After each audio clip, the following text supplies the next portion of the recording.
今日我哋嚟到梅州僑鄉村，我哋先睇下客家傳統嘅圍籠屋，究竟係點樣嘅呢？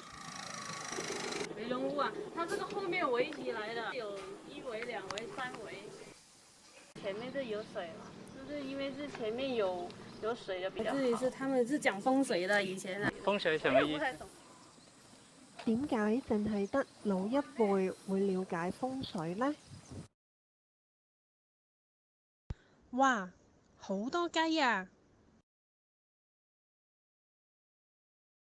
對聯呢，就是告訴我們後代家生的問題。這光宗耀祖這。點解會攔住咗嘅呢？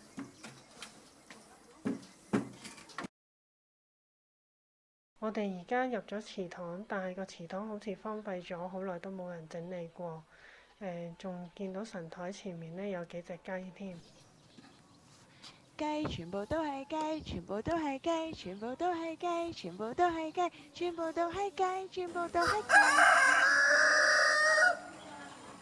點解祠堂會變成養雞嘅地方呢？